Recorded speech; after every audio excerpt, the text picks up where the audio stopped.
Welcome back to Tedi31 Podcast. It's June 8th, 2020, and this afternoon we have a veteran sportscaster, a broadcasting trainer, and the voice of the PBA, Mr. Noel Zarate. Hi, Noel. It's been a Hi while. guys. Hi guys. Yeah, this is my signature wave now on Zoom whenever I do a show. So I have to do the pabebe wave. Yeah, it's been a while. It's been a while. Kamusta? Okay.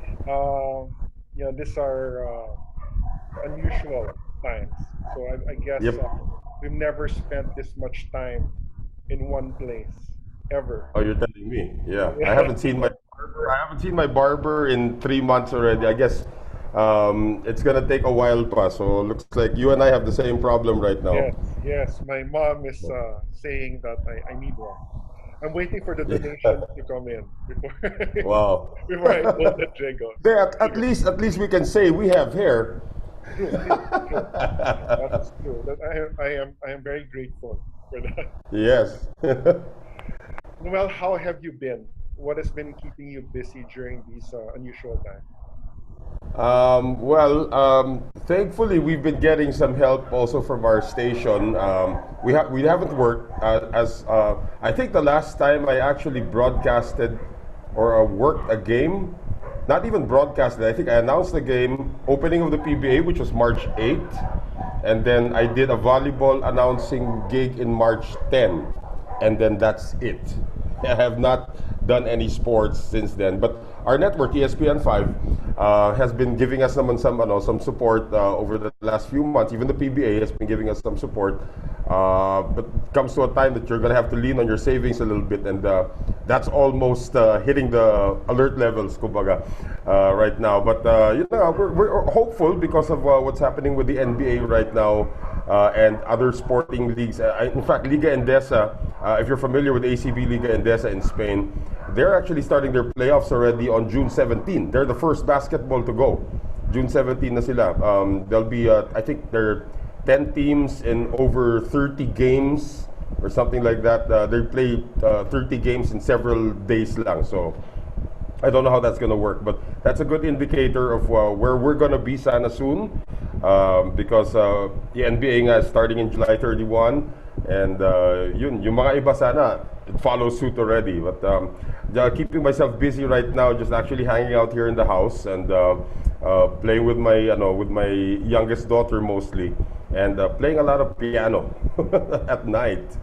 And we also have a podcast, yeah. It was her Ano yan? birthday recently, so belated happy birthday to her. Yeah, that's my youngest birthday. She just turned 7.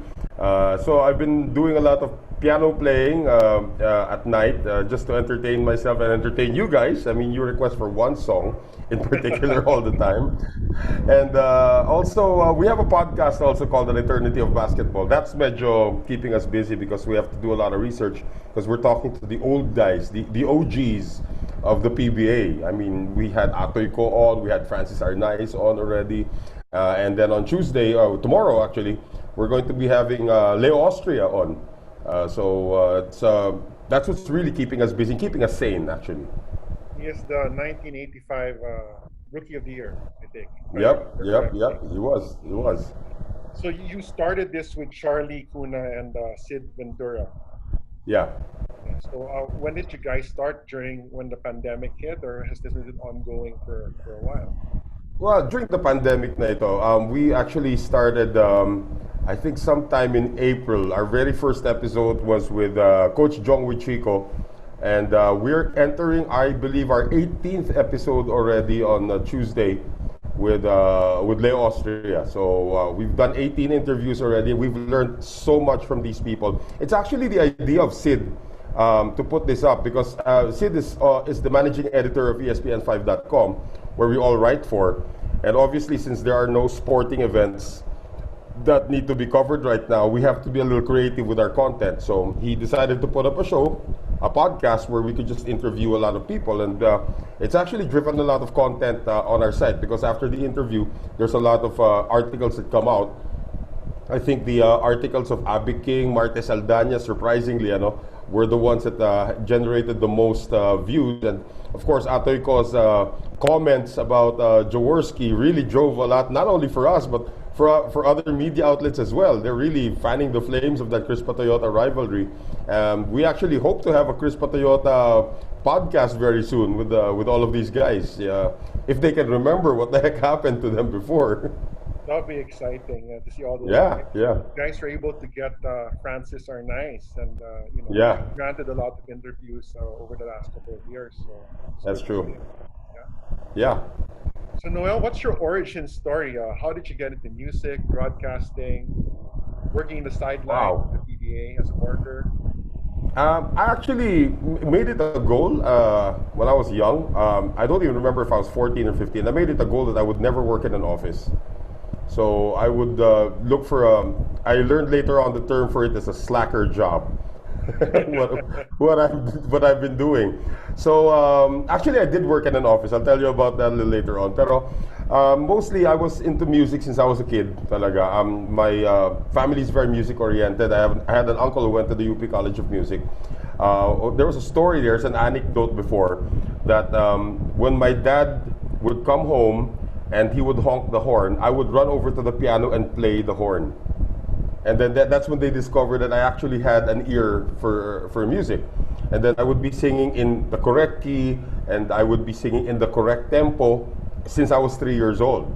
So, and in fact, some of my children are also like that right now. They don't know their perfect pitch, but they actually are. All three of them, actually. And so that sort of developed into, okay, you can be a musician someday, but of course I had a grandfather who said, no, you're going to be a businessman, you're going to be a professional, a doctor, something like that, di ba? Na music is for like, wala ka mararating. So that was the start of the music part. But at the age of 8, I actually started watching the PBA on TV already. And then sort of got hooked. Was what? What year was that? I was 78, so that must have been, because my birthday's in December, so alanganin, di ba? My birthday's in December, so that must have been 1979, when I was 8 years old. I was watching the PBA, and then sort of got hooked. No, 78 pa pala. So I was 7 years old when I started watching. But at the age of 8, I remember I was turning down the volume of the TV already, and I was doing my own play-by-play. So I started out, I keep on telling people, when did you start as sportscaster? I said I was 8 years old when I started out, because I was turning down the volume of the TV and I was doing my own play-by-play. Then my dad took me to my first PBA game, which is the very first game of Arnie Tuadles in 1979 naman. I watched that live at the Araneta Coliseum. At the time, you could still smoke in Araneta, so it was like a smoky venue. That's my recollection. My first PBA game. It was a smoke-filled place, and I think Toyota won that game. I'm not even sure if Toyota won that game, but it was a Toyota game. And since then, I really got hooked into basketball, at least. And then eventually learned other sports, and then learned that I could talk about other sports, and then sort of developed into that over the years. And we've known each other for 17 years.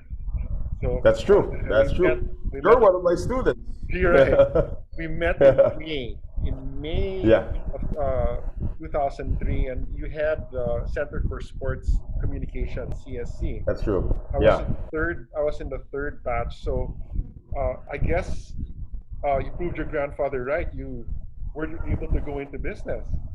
How did you start the Center for Sports Communication? I'll backtrack there a little bit. You know, in 1997, I actually joined the PBA through a lucky audition. It was a really lucky audition where there was like 50 people at the vintage office, and I was in the music industry. I actually started out in the music industry before I became a sportscaster. So I was in the music industry at the time. I was making commercials, I was writing for bands, I was writing arreglo, yung mga ganon. And I went to the vintage office in my torn jeans and my long hair. I mean, I don't know if you can imagine me with a ponytail. That's what I looked like before. I went there, I had balbas lang, no beard. Just no bigote, just a balbas. You know what band was that? Faith No More, singer Faith No More. When I saw that, I want something like that. So I had that, had long hair, and I had ripped up jeans, a fatigue jacket. Went to the vintage office, and somehow I survived the audition for that lone spot in the PBA radio panel. This was in 1997. Prior to that, I had been broadcasting already with the PBL in 1994, but that's a different story. In 1997, I was able to get my breaks PBA. And after years of doing that, I sucked at first, but then I got used to it. Then in 2001, just to answer your question, so I'm just going back to your question right now. In 2001, my radio partners at the time, Mon Liboro, Benji Santiago, and the late Barry Pasqua, we talked one summer and said, hey, let's put something up together, you know, let's do a workshop or seminar where we can actually teach people how what we do. Because there's no course really. When we got into vintage television at the time, it's called Vintage, we had a workshop, and then we sort of, they sort of relied on our talent because we went through already, they know we were talented, so we just had a workshop. But we wanted to teach people who wanted to be like us, or who wanted to be in our industry, at least the basics. So we started out in 2001. I remember, I think the date was May 16 to 18, 2001, at the 6th floor of the Development Academy of the Philippines. That was the first batch of the Center for Sports Communication Basic Sportscasting Seminar. And from batch 1, we had guys like Boyet Sison, Mark Zambrano, DJ Suzy. These are the ones that came out from batch 1. So we sort of helped put them in a spot where they could actually, you know, have a career out of it. Then in batch 2, wala masyado sumikat. Then along comes your batch, Teddy, batch 3 in 2003, which was at my, that was at my mom's condo, right? Was it in my mom's condo in Park Chateau? Right. In Pasig. We turned the function room there into a seminar venue, and then you guys were there. Charlie Cuna was, of course, in your batch. I believe Kiko Malikdem also. Rick Stryker was in your batch. Coach Jude Roque. Gabe Mercado was also in your batch. So that was a pretty loaded batch that you had there. Maraming sumikat sa inyo. We did CSC until 2005. We produced 8 batches. The last batch, of course, having Chuck Araneta and Risa Diaz were the standard bearers of that batch, if you may.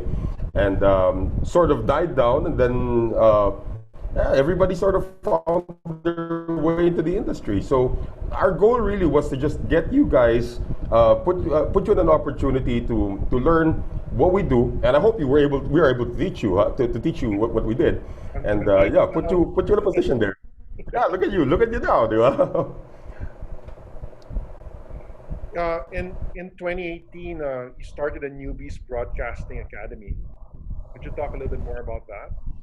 That's actually 2009. 2018 was the first batch. One of our former graduates, si Troy Yao, who was from batch 7, who's one of kalaban natin sa fantasy. Right? Yes, we did a lot of fantasy before, NBA fantasy. You actually won one of our tournaments before, and Troy also won once. And he said during the time that we were doing the practicing for the fantasy draft, hey, why don't we revive it? It was Troy's idea actually to revive it. And sabi ko, well, I don't know. I'm kind of busy right now with a lot of things. That's actually what's been keeping me from pursuing it full time before. I mean, we stopped in 2005, and then 13 years later, there's an opportunity. Although I did a few workshops before that, but yung tipong to do it the way that you guys experienced in 2003, where we had a staff, where we had even the staff had its own workshop in itself. That wasn't done since 2005. So then Troy broached the idea of, tara, let's do it. And you think people would still, would still bite? And we let's as long as we market it well. And we couldn't charge the rates we were charging you guys. I mean, you guys were that was a lot less money than what it is right now. So we pegged it at an 8,000 peso range, which was not too high, not too low. And we were surprised that when we announced it, within a month, because it was already 2 months of promoting, within a month, we had a full class already of 36 for that batch. So, ang gulat lang namin, it was, we did 36 students, and they graduated in November 2018, and some of them from that batch have already gone on in the industry, which is surprising. There's a newscaster now in One News by the name of Chicky Verhel. She was from that batch. She used to be a DJ, and then after that, she auditioned to be a news anchor for One Sports. And then there's a mixed VJ. There was a mixed VJ hunt also ongoing when that workshop happened. One of our students, Anton Fausto, who had never been on TV before, auditioned and he got the job. He became the male winner of the mixed VJ hunt. So yung mga ganon, we give you guys the tools. It's up to you how to apply it. And some guys are, I don't know if you can call it lucky or at the right place lang at the right time, and they were able to get the opportunities kaagad. Would you have any tips for aspiring broadcasters? I mean, now that it's a pandemic and they have a lot of time on their own, what can they do until such time as there's another newbies? We actually have one. We were supposed to have one before this was all started. Our fourth batch was supposed to be on March 13 to 15. Exacto, diba? That's when the lockdown started in March 15. And we had a full class. Ito pa yun eh. We opened batch 4 of the Newbies Broadcasting Academy. I think sometime in January. We didn't even market it. We didn't even market it the way we were aggressive with the other batches. And by the first week of Feb, we had a full class already. So we had 36 students already by the first week of Feb, more than a month before the workshop was about to happen. But then it got canceled. So to answer your question, I'm going to throw the question back to you. Why did you attend our workshop in 2003? I wanted to learn, and I always consider workshops like the ones that you give us an opportunity, because it doesn't, from my experience, it doesn't happen all the time. I attended. Chot Reyes he brought in Tom Newell, the son of Pete Newell. Yeah. I attended that. After that, there wasn't any more. So you never know if that's going to be it. So you try to grab these opportunities if it presents itself. Yeah, and then some of the people from your batch actually pursued it a lot more than some of you did. That's why Charlie Cuna was able to proceed, and then some got very creative with it. Rick Stryker, Edwin Luhina became is now one of the most famous Coliseum announcers in the country, and he started out there also. So to answer your question, what are the tips that I can give for people to become sportscasters? Just be like you. Just be a fan muna. Be a fan. Love what you're gonna do, and don't think that you're gonna get paid immediately. But there are some people who think that That's key. Yeah, that's very key, because you have to remember that we started really from the bottom and worked our way up. There's no better place to start. I say to all the sportscasters that I've trained before, there's no better way to start than on radio. Because on radio, you're talking to blind people, literally blind people. They cannot see what's going on unless you have some addicts there who have the TV on and the radio on at the same time. Diba? But you're listening to people who are listening to your fishermen heading back to shore. You have the taxi drivers stuck in traffic.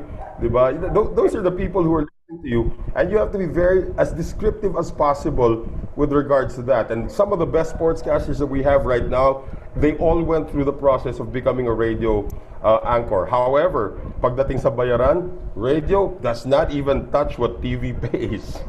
So we are the lowest paid sportscasters, but we say the most number of words. Diba? So that's where you're going to have to start somewhere if you get lucky. Sa akin, it's as a sportscasting kasi it's like you have to have that dream and you have to follow it talaga, as in pursue it. There will be some sacrifices that you will have to make along the way. Like me, before I did an interview, I forgot which magazine it was. That was the time I'd already stopped my career in the music industry. Well, it's 2010. I stopped already. I decided one day that I will not continue in the music industry. I'll just do the sportscasting thing kasi maraming opportunities. But then they found out, the interviewer found out how much I made monetarily as a musician. And so, just to cut a long story short, whatever I used to make in a week as a musician, it would take me about 3 weeks as a broadcaster to hit that number. And they say, why did you choose the lower paying job? because I can imagine myself not being in the music industry, but I cannot imagine myself not being in the sports industry. I mean, in the sports industry, it's a bigger obligation because now you have to educate and entertain a lot of people. I'm naturally madaldal. You put me in a studio for 4 hours na wala akong kausap, I'm probably gonna go crazy if that's all I did, di ba? So I needed some outlet, somebody to talk to. And then for about 4 or 5 hours, in radio at least, that's non-stop talking for about 4 or 5 hours. So when I come home, I'm completely tired. But you know when you did a good job is when you get home and you're about to sleep with your workload still on. Right? You're so tired you can't even take a shower anymore. So Work anymore, yeah. it's a passion. Yeah, it's more of a passion. That's why my thing is with when ESPN 5 got me to join their broadcast team in 2013. I said, okay lang if you put me on TV, but never take me out of radio. Diba? I mean, diba? It's okay. I did a few games on PBA Rush already. I actually do volleyball games on TV. It pays a lot more. Although radio pays a lot less, that's the one that keeps me sharp. And Magumar John was saying this the other day. Magumar John also actually was a CSC grad from batch 6 naman. Magumar John was saying this the other day that if TV and radio paid the same amount, he would never do TV. That's actually a great point. I believe when he said that, diba? Because the dynamism of radio and the passion that you bring out in radio and the obligation that you have for the fans, that outweighs anything. TV's more talaga for, you know, it's a good pay when you do a PBA broadcast on TV. But the radio thing talaga, that's like public service right there, and it keeps you sharp. You mentioned you joined the PBA in 2013. It's a big year. I rejoined the PBA in 2013. Yeah. It's a big year for you because on that year you also had accomplished a dream of sorts by being the marker for the NBA game between the Houston Rockets and the Indiana Pacers. I was at that game. Yeah. Could you tell us about that experience? Oh wow! That actually 2013 was one of the best years ever for myself because that's when my youngest daughter was born. 2013, June 4, 2013 was when she was born. I was also fortunate enough to do the very first UAAP radio broadcast of the finals in 2013. That was the first ever time that they put the UAAP on radio over DZMM. But going back to that NBA thing, did you know that leading up to the game, I had no voice? As in, I had no voice. As in, wala. Because I think, if I'm not mistaken, I forgot what date it was, but 3 days before the game, I was assigned to do a Shakey's V-League volleyball game. And at the time, we were doing 3 games in 1 day para, diba, para matawid all of the games. We're in a hurry for some reason. So I did 3 games that day, and I think it went 5 sets, 4 sets, 5 sets. So I covered 14 sets in 1 day. I had completely lost my voice doing that. But then the next day I had to report for the dress rehearsals and everything sa NBA. And I told them I had no voice at the time. So they were very concerned because they had already signed me up. I had a contract already. They were paying me lots of money to do it. And said, but will you be okay tomorrow? Yeah, I have to just take all of the precautions already. So for that entire day before, I didn't talk to anybody. I couldn't even whisper to anybody. I was showing them my phone. Well, here's what I need right now. So then I was doing all the stuff. I don't know, you're a doctor, diba? I had to gargle Bactidol. I had to do the Deflam. Then I had the Pepakwa thing going, and everything I had was warm. So zero voice talaga. Even during the rehearsals, we had rehearsals at the time. I had to have somebody speak for me during the rehearsals. And then they said, oh, you'll be okay tomorrow, you'll be okay. By the next day, by the day itself, I think I had 40% of my voice back. 40% of my voice back. It still wasn't going to be enough. So what I learned in years of experience is that you're gonna have days that you're gonna have to work without a voice. That's happened to me many times already since 1994. I had no voice, but I had to work, diba? So since I wasn't really broadcasting, I was announcing. I had learned how to manipulate the microphone. Diba? I would tell them, put that up there. I will control the volume with my voice. So they put the mic on full blast. And what you heard during the game, the whole time, that was all whisper. But it was all Daya whisper. I mean, you wouldn't recognize that it was a whisper because guys, I'm trying to fuel the game and everything, but that was whisper. I was looking at some of the videos, ako nahalata ako na, uy, wala akong boses ah. But I was still able to pull it off. But that was a dream. You're right. It was a dream come true. I thought you did a great job. I didn't notice. Thank you. When I was there.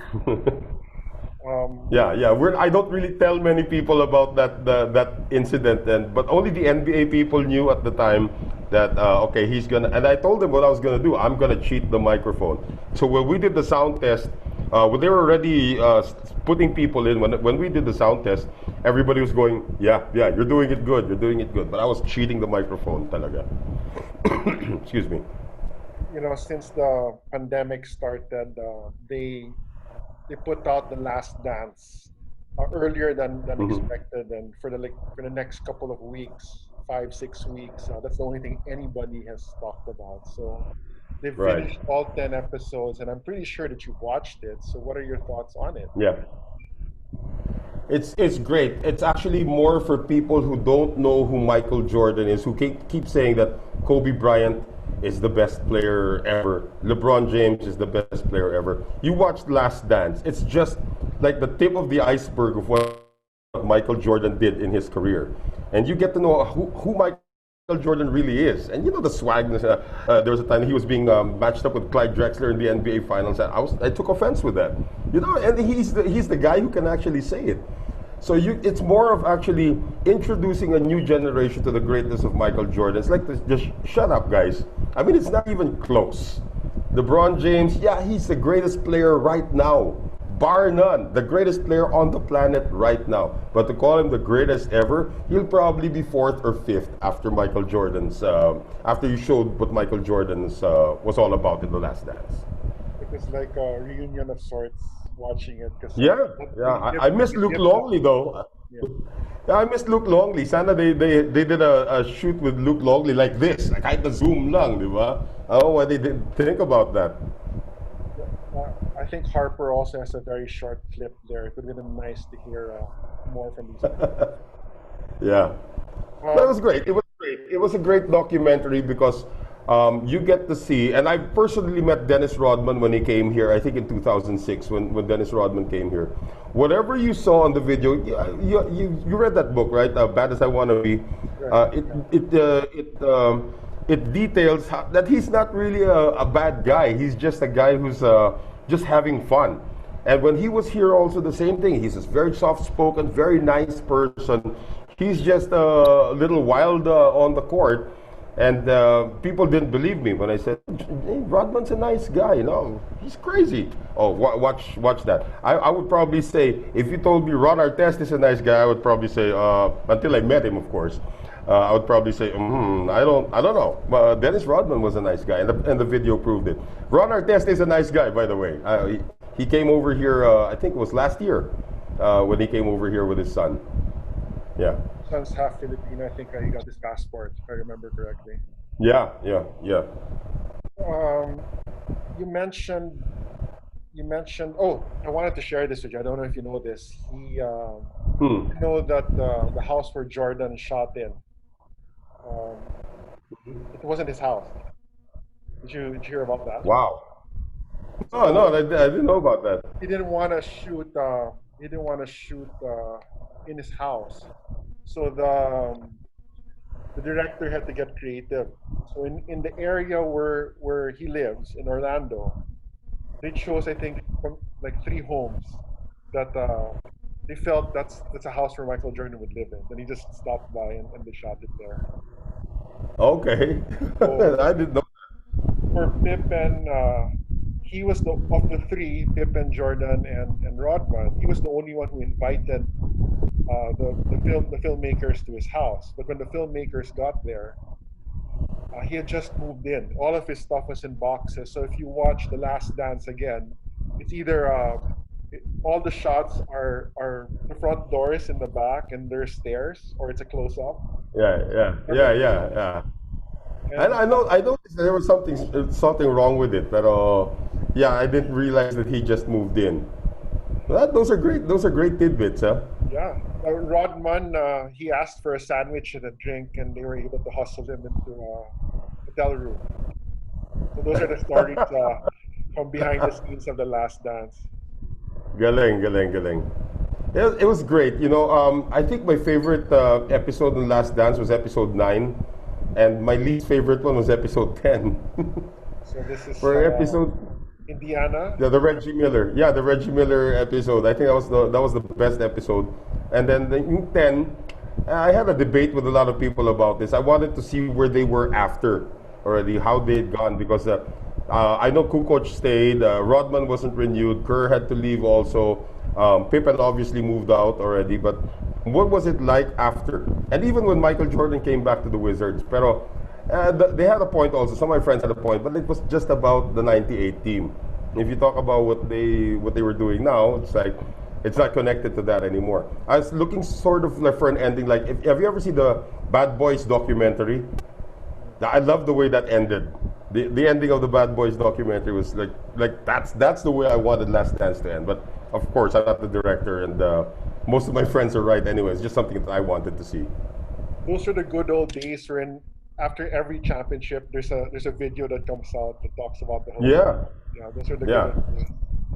The Yes. Reinsdorf went on record, and because Jordan had said at the end of the documentary that they should have given us a chance to compete.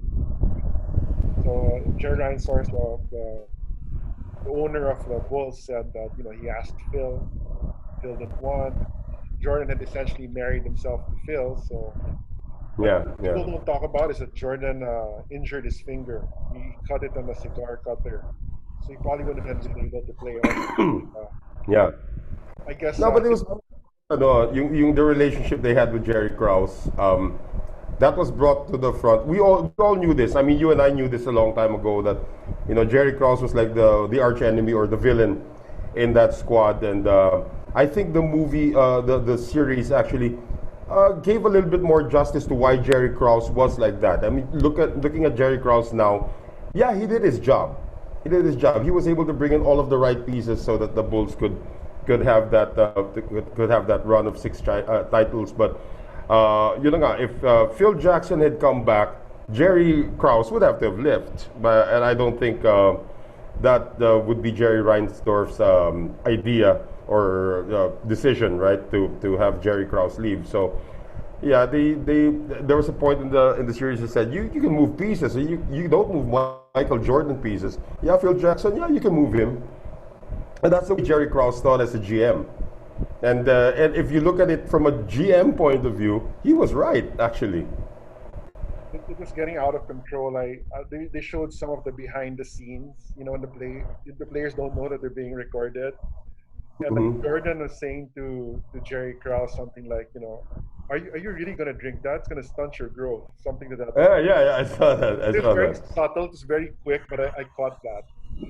Yeah. So from And also, when they were warming up, hey Jerry, you want to join us for some layups? Yeah, sure. You have to lower the ring though. so bad. Yeah. And this is No, but that's at least Michael Jordan was being funny. I mean, Scottie Pippen was like downright or disrespecting him already at certain points because of his contract dispute. But if you look at it also, that's Scottie Thompson, that's Scottie Pippen's fault also for agreeing to a term that long, right? Because Jerry Reinsdorf was actually talking him out of agreeing to a term that long. But yeah, Sigurista, and when the money started to grow, he wasn't part of it, so that's why he was disgruntled towards the end, wanted to be traded, but he's okay now. He was able to get his money. Where did he go first? He was in Houston or Portland after Houston, right? Houston. Yeah, Houston first. Yeah, he got paid in Houston. Yeah. Then he realized it wasn't working. Then he shipped him to Portland. Yeah, and then he came back to the Bulls when Jerry Krause left. That was really his last dance. That was he didn't really play so much in that season. He was injured. Yeah. So from 1998, we fast forward to 2020. and the Yeah. NBA has recently approved a 22-team format. I was expecting it to be 20 or less, but so 22 teams. What's your opinion on this development? They're going. It's going to be the Mickey Mouse tournament. They're going to go to Orlando, Yeah. sequester Have, themselves have for you about 3 months. have you seen the new NBA logo? It's Mickey Mouse. It's not Jerry West anymore. It's Mickey Mouse already. Yeah, well, yeah. There's a lot of sad things about the way this season ended. I mean, I would have liked to see Vince Carter play his last game throughout the regular season, but Atlanta obviously won't make the playoffs. So the six teams that they invited actually are supposed to be those hunting for the eighth seed already. So they'll finish off those games and then start the playoffs. It's actually interesting that there's no more East and West for me. There's no more East and West. I mean, they've been trying to do this with the playoffs or with the All-Star game, where they have Team LeBron and Team Giannis already.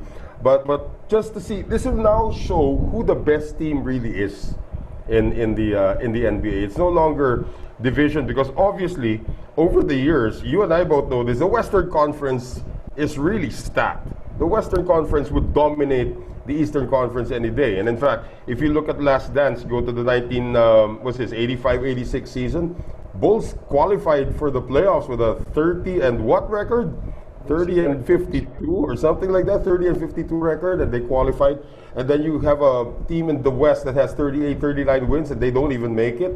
So it's obviously that the balance of power is in the West, and then whoever comes out of the East, suerte na lang if you actually win a championship. I mean, the last time that happened was, of course, Toronto, but before that was Cleveland. It's all Golden State after before that. So it's nice now to see that you'll actually have an actual champion, not representing the East and the West anymore. It's the best team already that comes out of this playoff format is going to win. But I don't know how the records are going to show this right now. Kasi magulo yan. It's no longer East and West. I heard some people talking about it, and some, as you know, some teams have more games, like 67 games. Other teams have, like I think it's San Antonio is like 64. So they were talking about. I'm not familiar who are qualifying for the ninth and eighth spot, but they did say that because Portland has played the most games, even if they come out tied, Portland will make it. So that's an advantage because they decided to go with percentages. Yeah, but they have to look at those tiebreaker rules again, because those tiebreaker rules have to be fair to everybody. I mean, you can't take the regular season and say, oh, since we're doing this right now, Portland's going to have an advantage when that happens. There has to be like certain asterisks when it comes to those tiebreakers talaga, because you are playing in a very, very short format. So every game is really going to count. And a lot of players are really going to be killing themselves to make it to the playoffs. But if they can revisit those tiebreakers, maybe they'll find some clarity. In the coming days, I guess we'll find out when they give us more information. Yeah. So I'd like to end with a couple of quick hitters. These are some short stories that you might have for us. So you mentioned you met Dennis Rodman. Was this the time when Pippen came here, or was it? No. It was different. I met Dennis Rodman in 2006 when he was with the NBA Legends. They had actually come here. So he was with guys like sino ba to? Calvin Murphy, Alex English was here, Sidney Moncrief. So those guys, who's the big guy? I think it was Daryl Dawkins. Daryl Dawkins was also with them. Entertaining group of guys, really. And then, so you can see that those guys really sort of just, we're here to support Dennis, but they were having more fun than Dennis, actually. They were like... where Atty played really well against Dennis. Yes. And Dennis went up to Atty, and then has all praises for Atty. And then his dad was actually in Araneta at the time. I was the executive producer for Sports Desk at the time for Solar Sports. Our assignment was to just follow Rodman the whole time through a press conference, wherever he did, we just follow him. We had an all access with Rodman.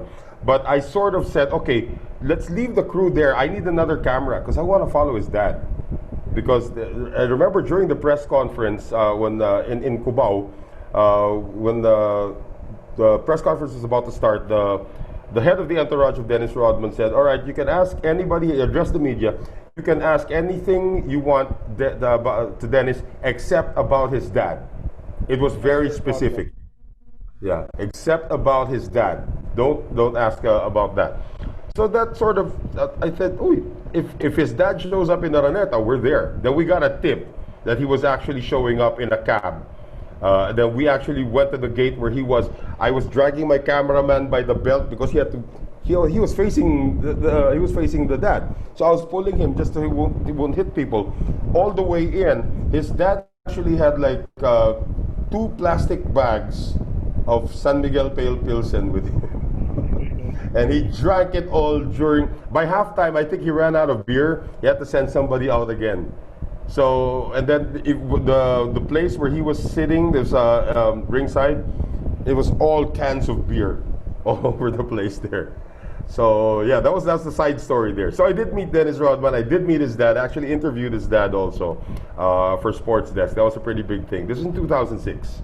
Pretty sure it was 2006. In 2013, you were the barker at the game between NBA. the Pacers and the Rockets. In attendance was Larry Bird. I'm a big Larry Bird fan. Oh, so am I. Yeah. You have a story for me? I heard. Oh yeah. Oh yeah. There was a story, and the guys still hate me about this incident to this day. The Pacers and the Rockets were already there. Like 3 days before the event, they were already there. So they were answering media and everything, but they had to do their shoot around and stuff. So obviously, I was there just the day before the event. They had already been there. Charlie Cuna was there. Sid Ventura was already there. Mark Zambrano, Mike Abasolo. I mean, all of the big shot media guys were already there, and they were trying their best for the last 2 days. They had been there for 2 days already to get at least a handshake with Larry Bird. Just trying to get a handshake with Larry Bird. Larry Bird was so aloof about everybody. He would just walk straight and he wouldn't stop for anybody. Okay, so he would just sit there and watch the Pacers practice and then leave. So what I did was I was just there at the venue. I was just taking it in, and then I couldn't even really talk that much, but I had enough voice just to say hi to everybody. So I was talking to them at midcourt. TJ Manotok was also there. We were all at midcourt, and then here comes Larry Bird walking from the dugout. He's walking straight to where he's supposed to go for the I think he had a media appearance at the time. So I didn't know what their story was. So I saw Larry Bird walking. He said, "Oh, it's Larry Bird. Here's my idol." I walk up to Larry Bird, and then I just say, "Hi, Mr. Bird. My name is Noel. I'm a huge Celtics fan, and I've been a fan since I was a kid. Just wanted to shake your hand." And Larry Bird says, "Oh, hey, how are you?" Then he shakes my hand, and then just walks. And then I'll see you around, all right? He was very nice to me. And then I walk off, and then you see guys, Charlie, Sid, Mike, they're all looking at me, and then they were all like that. And I remember Mark Zambrano even going like this to me. I had just been there for like 15 minutes. Larry Bird shows up. They've been there for 2 days. They couldn't shake his hand, and I was able to shake his hand there. Another one though from that, you're a 2K player, right? You play NBA 2K, right? Yes. Right. So I met there who's really the guy that I wanted to meet, Clark Kellogg. Clark Kellogg. Yes. Yeah, Clark Kellogg was there. He's the announcer. So I was talking. I think in one of the games, he's the announcer in the game. He was. I think he was a game announcer there, but he was just sitting around. Nobody was minding who he was. He was just sitting there. Nobody. He obviously wasn't a player because he wasn't dressed to play. Then I recognized him. I told Charlie, "That's Clark Kellogg, right?" "Oh yeah, that's Clark Kellogg." I went over. I talked to Clark Kellogg for an hour with my dwindling voice. I talked to Clark Kellogg for an hour, and I asked him about all the simulations. How do you guys do it? I know you and Steve Kerr never met in person. So how did you do all of that? Well, he said that there would be times that I would listen to what Steve says and I'd react to it, and they'd record that. And there would be times that I would do something and then Steve would react to it, and then they record that, and then they put it all together. And then Kevin Harlan would listen to all the conversation and actually just, punch in. I said, that must be very tedious. That's why it takes a year to make the game. That's what he said. And this was NBA 2K13, I think we were talking about at the time. So imagine how it's developed already now. But yeah, that was one of the things, one of the highlights also there, that I actually got to meet Clark Kellogg. And speaking of 2K, I was playing 2K, my player mode, right? You play my player mode, right? I've actually written about it for back then for NBA Philippines, NBA.com. Wow. I played the whole season and I wrote about the whole thing. I don't You win recommend that. Rookie of the Year, right? For everybody. But you won Rookie of the Year, right? It's fun. Yeah. So what happened was I was playing 2K also on NBA 2K13, and the Pacers drafted me on the 17th overall pick. The Pacers drafted me. So then everybody had to leave already. This is the day before. Pacers were doing their shoot around already. They were doing their practice. Everybody had to leave, but I had all access, so I could stay. So then I went up to Frank Vogel, who was the coach of Indiana at the time. I said, "Hey, coach, just wanted to say thank you." "For what?" He goes like that. "Well, in my NBA 2K, you drafted me in the 17th pick overall." You know what he said? Frank Vogel said, "I saw potential in you. That's why I pulled the trigger." That floored me. I mean, he's such a cool guy to be around, Frank Vogel. You know, he didn't even break his stride. "I saw potential in you. That's why I got you." You know, Frank Vogel, I attended the coaches clinic that they gave. If I remember correctly, Frank Vogel was the only head coach to go and actually demonstrate and give the clinic. I think it was Kevin McHale who was the coach at that time. Houston. Yeah. I think he's bigger staff to do it. So that's DJ. one thing I remember. Yeah. So I appreciated Coach Vogel for spending some time. Yeah. On it. In my career, I've actually met a lot of NBA players. I thought I'd never meet, like James Harden, Damian Lillard. When they were all here, Kobe Bryant about 4 times, 3 times when he was here 3 times. I was with Kobe Bryant all those 3 times. I spent an entire day with Vince Carter in a van because we were stuck in traffic. We were transferring from you have a FEU to Carter story. I think this is the year he came here to inaugurate the FEU. Yes. We had gone to FEU, then we had to move to another place. We got stuck in traffic because and I was writing at the time for I think I was writing for Forward magazine at the time. They wanted me to get an exclusive, so this was a great opportunity. After about 45 minutes, we had nothing more to talk about. That's how bad the traffic was. I was just looking straight, he was just looking straight. Then he'd remember something and then he'd tell me, and then I'd remember a question, then he'd ask me, and we'd still be stuck in traffic. So I spent literally a day with Vince Carter in a van. That's one of the highlights also of my career.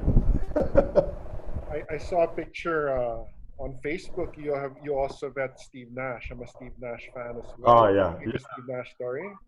Yeah, well, Steve Nash is like the Larry Bird of the 2016 Olympic qualifiers. He just tried to avoid everybody. Same thing with Tony Parker. When Tony Parker was here for those Olympic qualifiers, he wouldn't talk to anybody. He wouldn't sign autographs. You couldn't even take a picture with Tony Parker. With Steve Nash, it was up to him. It's really up to him. But every time he'd see media people, he'd go away. He just didn't want to talk. He just retired, I think, at the time also. So he just didn't want to be asked questions about it. He just wanted to be focused as the team manager for Canada. So again, I was with Charlie Cuna and I were on our way to the Starbucks in MOA. And he was walking across. And I was nudging Charlie already. Steve, I already have a picture. You know, Charlie's mayabang, di ba? I already have a picture. I don't. Take a picture of me. They say, "Hey, Steve." It goes like that. "My friend here wants to take a picture with you." "Oh, yeah, sure." Because we weren't identified as media. And later on, Charlie puts on his coat. He's going to do the game. Then later on, I put on my shirt. I'm going to do the game. Okay. We got away with it. But, I wasn't really able to talk to Steve Nash. I just snapped that picture. I was able to talk a lot with Boris Diaw. I have a funny story about Boris Diaw because it's a French team, right? The French national... Huh? I'd love to hear it. Yeah, it's the French national team, right? So when you see their names, you think it's pretty straightforward. Yung pala, it's so hard to pronounce all of their names. So I had to like literally ask the French media, how do you pronounce this? How do you pronounce that? So after practicing, after France was practicing, I asked all of the French media, and I said, "And do you think I got it?" "Yeah, I think you got it." Then I go over to the coach. I was gonna say to the coach, I want to make sure I get all their names right. And Boris Diaw overhears this. So what Boris Diaw does is he goes, "Hey, guys, listen up." He says it in English, so I understand. He's gonna be our announcer in tomorrow's game. Here's what's gonna happen next. He's gonna say your name, and if he says it right, you can go to the locker room. If he doesn't, you're gonna have to stay. So I turned pale because I wasn't ready for like an oral exam right in front of the French national team. So the very first name, number 4, is it's spelled Thomas Huertel, right? It's pronounced Thomas Huertel.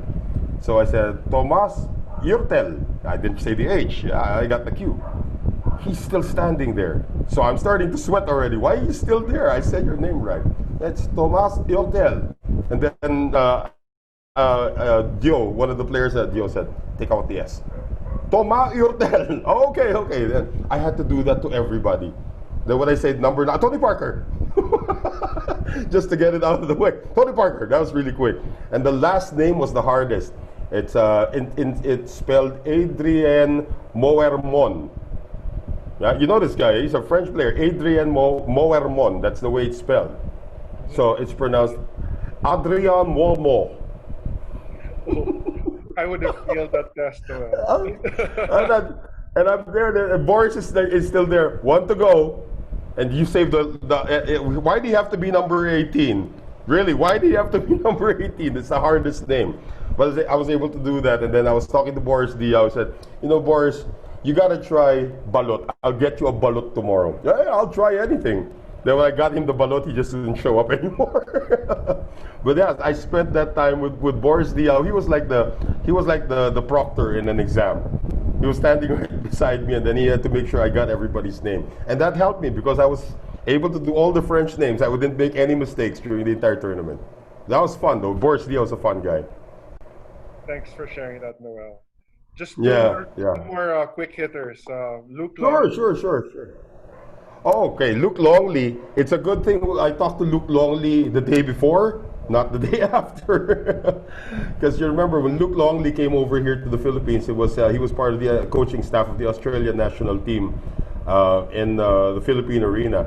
So Luc Longley and who's the other guy? Matthew Della Vedova. I actually was with the two of them. Before the media actually arrived, we had a media interview with them. They said that they love the country so much. And Luc Longley had never been to the Philippines, but by what he was feeling at the time, the way he was being treated, and everybody knew who he was, I want to come back. That's what Luc Longley said. "I want to come back and have a vacation here. When do you think I should come back and have a vacation here?" Well, I said sometime in April. It's great because there's no rain and stuff like that. And Matthew Della Vedova said he loved everybody that he had met. So those two guys really they had all praises for the Filipinos. Then Longley and I were chatting it up about not really about the Bulls, more about his NBA career, from Minnesota and everything like that.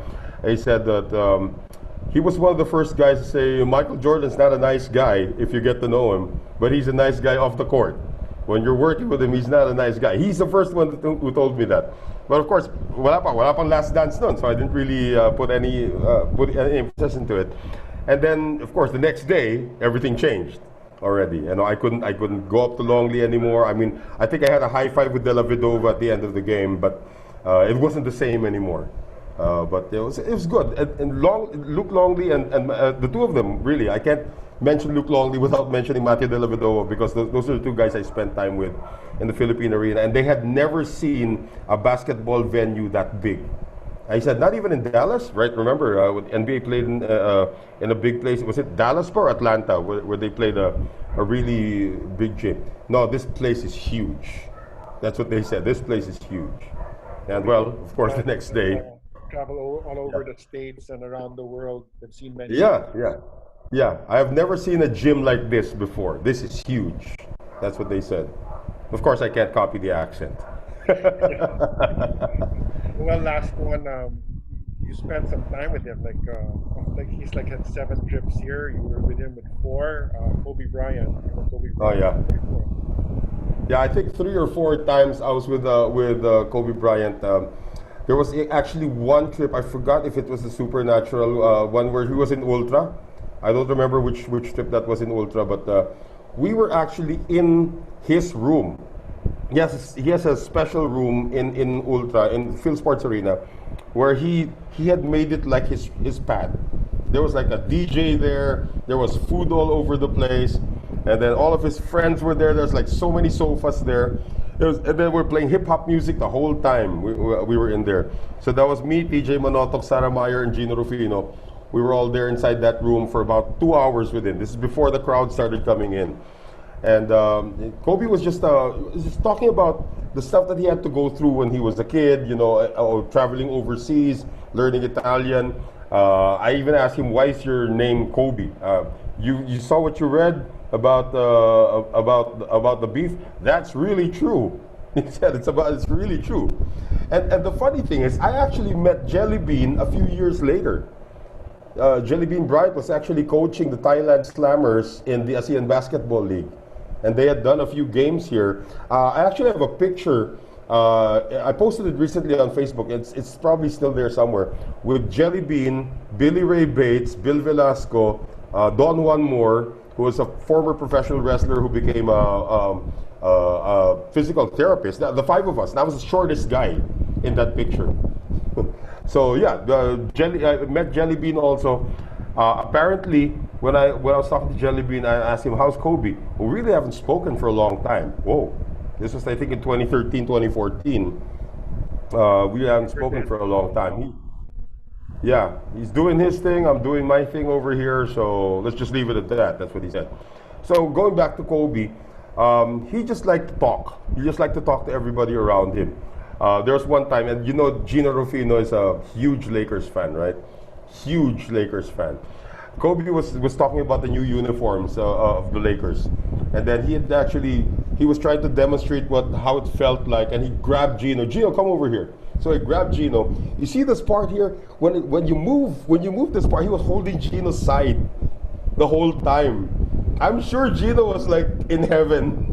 Kobe Bryant was holding him on his side, demonstrating what the uniform was like. He was talking to his friends, but he was using Gino as the model. So Kobe was a very gracious guy. And then there was one time at the end of his last tour, we were walking out already. This was the time when he wore the FEU uniform. Was that his last tour, ba? That was When he wore the FEU uniform. Yeah. The Supernatural. That was after the game. Yeah, Supernatural. We were walking out already. I didn't know he was behind me. He went up to me, gave me a back rub, and said, "Good job, boys." And he was massaging me while we were walking out. "Good job, boys." He just recalls me as Voice. At least there's a name. Yeah. Well, that's okay. I'll take Voice any day, and I'll take the massage too. That was pretty good. That, you know, he played that game in Ultra. He suited up, I think, in the 3rd. Yeah. But I was Yeah, there. it's against Gilas. Yeah. We covered it for Nike. We were like part of a small group that we followed. Yeah. And that was really a special moment. Yeah, and that's the first time I actually did a live play-by-play na parang liga sa Pilipinas. During that time, I thought I was just going to be Barker, you know, who made the shot, who made the foul. Then the instructions changed when I got there. You have to do it like an actual game. You actually do a play-by-play. That was kind of hard because everybody can hear you in the Coliseum. But yeah, I was looking at the videos a few days ago. It looks like I was able to pull it off, although I was really nervous doing that. Well, I know you have a lot of stuff to do. I'm not going to keep you much longer, but it's fun, though. It's fun. Yeah, thank you so much for spending your afternoon with us. And yeah, well, why don't you invite everybody for an eternity of basketball? You know, for Coach Leo Austria. It's coming up. Well, yeah, we have our show, guys. It's called An Eternity of Basketball. This is a show where we talk about the OGs. I mean, the guys who have really been either legends in the PBA who have done a good career there, at least, at the very least. We have our shows usually Tuesdays and Fridays. I believe we're going to have a Saturday show really soon. But on this coming episode on Tuesday, which is June 9, we will have Leo Austria, as Teddy mentioned earlier. He was the 1985 Rookie of the Year. Not very many few people know he was a fourth-round pick, the only fourth-round pick to actually be named Rookie of the Year. We're going to talk to him more about his career, not really about his coaching. So if you wanna learn more about the youth of Leo Austria and what he's done for the sport as a basketball player more than as a coach, then join us this Tuesday. That's at 6 p.m. Look it up on Facebook. It's called An Eternity of Basketball, hosted by myself, Charlie Cuna, and Sid Ventura. It's going to be fun. Well, thank you so much. Hopefully, thank you do for this having me. again sometime soon. Yeah. Anytime. You want next time we just do music. I just bring the keyboard and you just sing. It's not gonna happen though. Magkaka-delay. Yeah, but well, so much we can still do. This pandemic, we have so much time now. Thanks, Noel. Take care. No problem. All right.